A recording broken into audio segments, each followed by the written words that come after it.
Anti corruption bureau के sources के हवाले से खबर यह है कि संजय सिंह ने एसीबी के साथ जांच में सहयोग नहीं किया। जिनको ऑफर का कॉल आया उनकी जानकारी नहीं दी। संजय सिंह ने सिर्फ मुकेश सहलावत का नाम बताया है।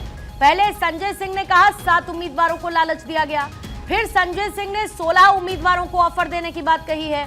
और अब एंटी करप्शन ब्यूरो जब सवाल पूछ रहा था तो ऐसे में कोऑपरेट संजय सिंह ने नहीं किया है, ये एसीबी सूत्रों के हवाले से खबर है। अब संजय सिंह साहब कोऑपरेट नहीं कर रहे, जिनको ऑफर का कॉल आया उनकी कोई जानकारी, सिर्फ एक मुकेश सहलावत का नाम लेने से 7 से 16 पहुंच जाने से क्या होगा मैम?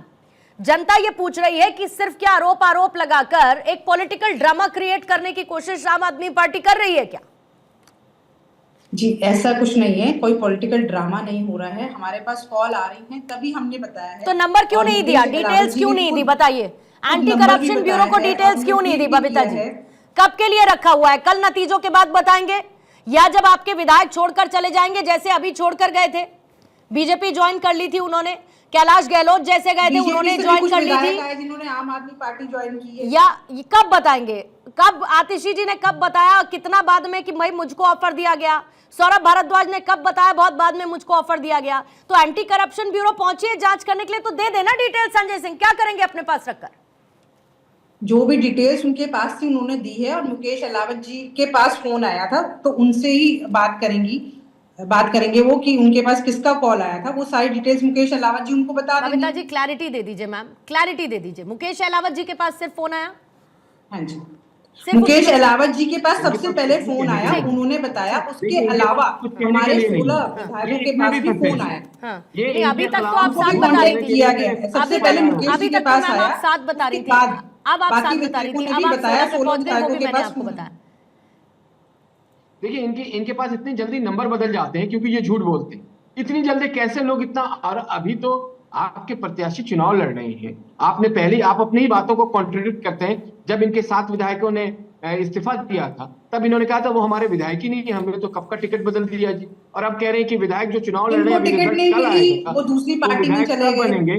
तो आप खुद कॉन्ट्रडिक्ट करें, क्या राजनीति कर रहे हैं आप लोग? किस आधारहीन राजनीति में आप पड़ गए? आप क्यों झूठ बोल रहे हैं? आप इंतजार करिए 12-15 घंटे, 12 घंटे 49 मिनट अभी भारत 24 पे जो टाइम चल रहा है उसमें दिख रहा है। उसके बाद आपको रुझान आने लगेंगे। कल 10 से 11 बजे तक क्लियर हो जाएगा तस्वीर की कौन दिल्ली की सत्ता पे आ रहा है। और जो हालात हैं, जिस तरीके से फीडबैक है भारतीय जनता पार्टी के पास अपने कार्यकर्ताओं के मंडल स्तर तक के, नीचे समिति तक के, उसमें भारतीय जनता पार्टी सरकार बना रही है, उसकी बौखलाहट है। आप तरह तरह की बात करें, आप अभी तक विपक्ष में नहीं रहे, अब आपको विपक्ष में रहना पड़ेगा।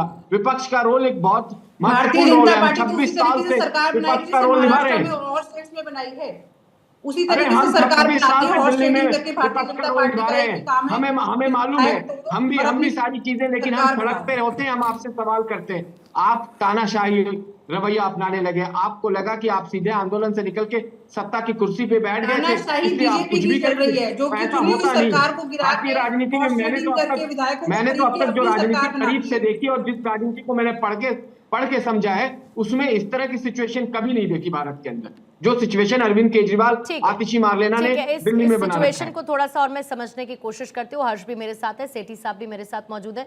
सेठी साहब से मैं इसके पॉलिटिकल इंप्लीकेशन समझने की कोशिश करूंगी, लेकिन हर्ष आपसे मैं इसके लीगल पर्सपेक्टिव भी समझने की कोशिश करूंगी, क्योंकि आज जब एंटी करप्शन ब्यूरो की टीम वहां पर पहुंची तो ये कहा गया कि कोई नोटिस नहीं, कोई कागज नहीं, कागज कलम तक तो उनके पास था नहीं, उन्होंने मंगाया हमारे सामने। और वहां पर पूरी की पूरी लीगल टीम जब एसीबी के दफ्तर पहुंची, खूब वहां पर जबरदस्त हो हल्ला देखने को मिला।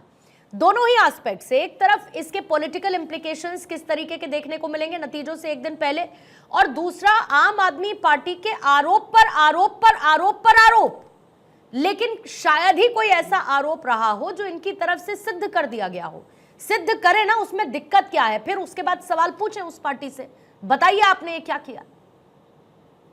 पूर्णिमा जी देखिए, केजरीवाल और आम आदमी पार्टी एक सीरियल ऑफेंडर हैं, जो बार बार जब से इनकी उपज हुई है भारतीय राजनीति में, ये बार बार लोगों पे कीचड़ उछालते हैं और भाग जाते हैं। आज तक एक सिंगल आरोप ऐसा नहीं है जो ये सिद्ध कर पाए हो। और जहां तक हम इसके लीगल इंप्लीकेशन की बात देखें तो बीएनएस के अंतर्गत एक रायट जैसी सिचुएशन पैदा करना, ऐसी अफवाह फैला के वो एक ऑफेंस है जिसमें अरविंद केजरीवाल को अरेस्ट किया जा सकता है और किया जाना चाहिए। इसमें संजय सिंह पे भी और मिस्टर अहलावत पे भी कार्रवाई होनी चाहिए जो इस तरीके की अफवाह फैला के अराजकता फैलाना चाहते हैं। इससे एक बात तो साफ है, कल का मैंडेट ये क्लियर हो चुका है कि आम आदमी पार्टी बुरी तरीके से हार रही है। और मेरे को ये समझ में नहीं आता कि आज तक हम इनके आरोपों को सीरियसली क्यों लेते हैं। जिन्होंने पानी पी पी के ये कहा कि हम शीला दीक्षित को जेल में पहुंचाएंगे और शीला दीक्षित पे ये खरोच तक नहीं ला सके, बस ये हुआ कि उन आरोपों के बल पे इन्होंने अपनी सरकार बना ली। ऐसे लोगों को सीरियसली नहीं लेना चाहिए। ये कोई भी आरोप लगाए, उनके कोई सर पैर नहीं होते। मैं तो यहां तक कहूंगा पूर्णिमा जी, ये इंडियन पॉलिटिक्स की एकता कपूर है। शायद एकता कपूर को इनको देख के सरदर्द हो जाता होगा, इतने ट्विस्ट टर्न और इतनी सारी क्या कहते हैं कॉन्स्पिरेसी थ्योरीज एकता कपूर के सीरियल में नहीं होती जितनी अरविंद केजरीवाल ने इंडियन पॉलिटिक्स में ला दी है। तो इनको सीरियसली लेना बहुत ही गलत वो है। दूसरा मैं एक उदाहरण देना चाहूंगा। एक बड़ी पुरानी स्टोरी है कि एक लड़का कहता है शेर आया और शेर कभी आया नहीं होता। केजरीवाल उसकी तरह है जो अफवाह फैलाते रहते हैं कि शेर आया, लेकिन कल वो शेर आने वाला है। अरविंद केजरीवाल बहुत जल्दी जेल में जाने वाले हैं और अरविंद केजरीवाल की पार्टी बकायदा टूटेगी। पॉलिटिकल मैं आपको बता दूं, लेकिन उसको भाजपा नहीं कांग्रेस तोड़ने वाली है। जब अरविंद केजरीवाल ये कह रहे हैं कि उनके जो विधायक हैं इतने सस्ते हैं कि 15-15 करोड़ में बिक जाएंगे, तो इतना पैसा तो कांग्रेस भी लेके बैठी है। कांग्रेस ही राहुल गांधी के आज कान खड़े हो चुके होंगे ये सुन के। अब लगता है कि जैसे इनके विधायक बनेंगे कांग्रेस ही इनकी पार्टी को सबसे पहले तोड़ लेगी। ठीक है, लेकिन जो बात अभी बबीता जी कह रही थी वो भी सही है, क्योंकि मुकेश अहलावत ने बकायदा एक नंबर साझा किया है और आपने अगर उनका ट्वीट देखा हो तो उसमें वो नंबर है जिसके कवर पेज पर जो प्रोफाइल पिक्चर है उसमें क्लियरली बीजेपी लिखा हुआ है। बट मेरा पॉइंट ये है कि ये नंबर है, अगर एसीबी को दे दिया गया तो एसीबी इसके आधार पर जांच करेगी भाई किसने कॉल किया, कितने लोगों को कॉल किया। उनकी पूरी डिटेल्स आम आदमी पार्टी को एंटी करप्शन ब्यूरो को देनी चाहिए, क्योंकि एंटी करप्शन ब्यूरो इसकी जांच करेगा। लेकिन सेठी साहब फिर आरोप तो बीजेपी पर करेंगे, आप देख लीजिएगा। हाँ, क्या कह रहे हैं हर्ष? ये जांच में सहयोग ही नहीं करने वाले। हमेशा ये होता है, ये लोग आरोप लगाते हैं, कीचड़ उछालते हैं और जब जांच में सहयोग करने की बात आती है तो उससे पीछे हट जाते हैं। आज भी हम यही देख रहे हैं, यही होने वाला है। और जो ये नंबर फ्लोट कर रहे हैं ये खुद प्रूफ कर दें कि ये बीजेपी का है। आप एक स्क्रीनशॉट लगा के आज मैं एक नया नंबर बनाऊं और उसमें आम आदमी पार्टी की प्रोफाइल फोटो लगा दूं और किसी को फोन कर दूं कि लीजिए मैं आपको 100 करोड़ रुपए ऑफर कर रहा हूं, क्या वो सिद्ध हो जाएगा कि वो सही था?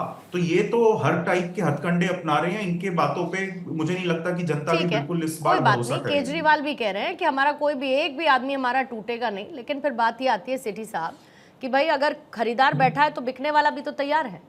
और दूसरी तरफ अगर आरोपों की बात है, जो आम आदमी पार्टी आरोप लगा रही है, तो बीजेपी पर भी हॉर्स ट्रेडिंग के आरोप तो लगते ही रहे हैं ना। देखिए, बड़ी हास्यप्रद बात मुझे लगती है कि उल्टा चोर कोतवाल को डांटे। भारतीय जनता पार्टी का एक इतिहास रहा है कि उन्होंने ऑपरेशन लोटस करके कई प्रदेशों की सरकार को गिराने का काम किया।